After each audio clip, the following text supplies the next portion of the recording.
don't know if it's just me, but every year my life has songs or albums that when I listen to them now, take me right back to those memories like it was yesterday.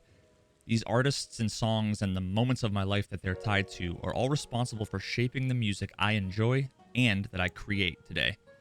Some of these are quite different and inspire me in lots of different ways. In 2007, my freshman year of college, having an acoustic guitar around always kept me and my friends entertained. Listening to Bon Iver's album For Emma Forever Ago made me realize the uniqueness of everyone's voice and how developing your own sound and your own voice could be so rewarding. This album and a few of my favorite tracks like Flume, Skinny Love, and Re-Stacks challenged me to step out of my comfort zone, learn to sing myself, and really feel and experience the music in a different way, something that I'm truly grateful for. But yeah, anyway, on that note, here's Wonderwall.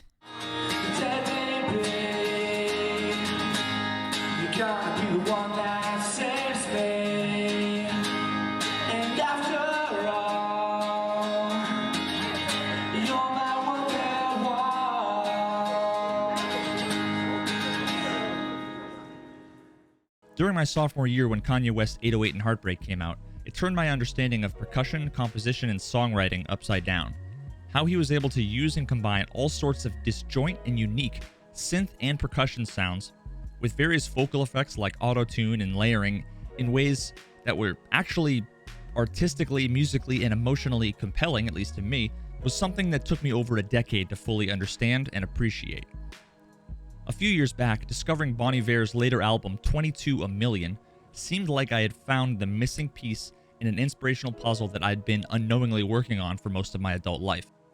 It was the perfect marriage of my favorite elements of For Emma Forever Ago and 808 and Heartbreak, turned up to 11, smashed through a vocoder, and then printed on vinyl. The third track on this album, 715 Creeks, made me go out and buy a Korg synthesizer and vocoder literally that same day. It made me see music and effects in yet another totally different way. I had always seen audio processing and effects as simple tools to help tell whatever story that the words are trying to tell. This song, though, in a weird and seemingly backwards way, seemed to pit the singer against the effects.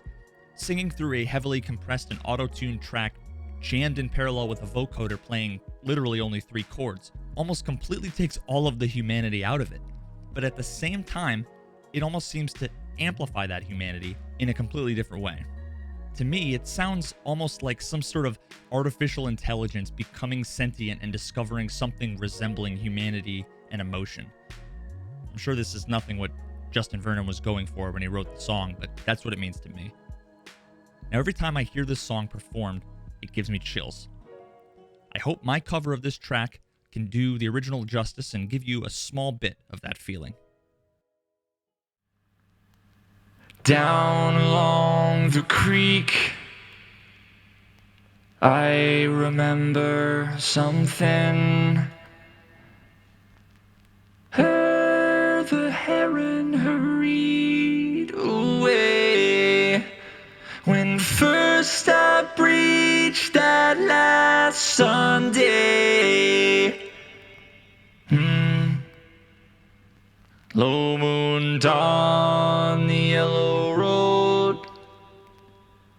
I remember something. Leaving wasn't easy, all that heaving in my vines. And as certain in this evening that is now is not the time.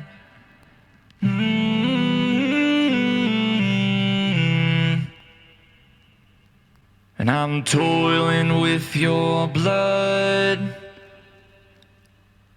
I remember something. Being ration, kissing on the night, second last.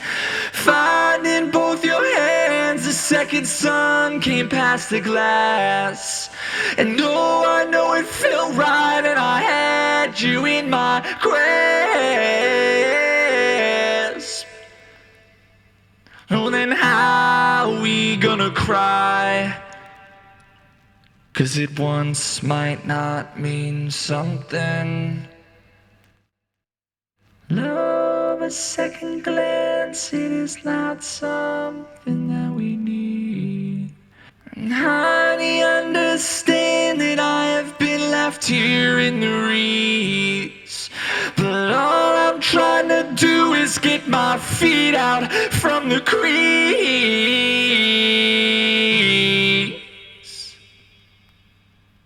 And I see you turn around, you're my 18. Turn around now, you're my 18. Goddamn, turn around now, you're my 18.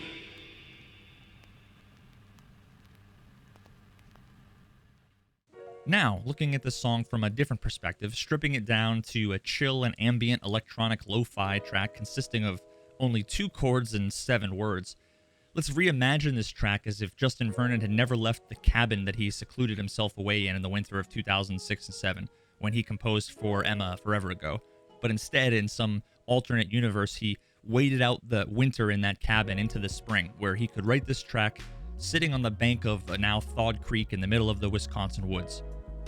Both of the songs I performed in this video are linked in the description and should be available on all major streaming platforms. I look forward to hearing some of the comments about what other artists, songs, genres, anything like that you'd like me to do this for again. And I really appreciate you guys hanging out, and I hope you enjoy.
Down the creek.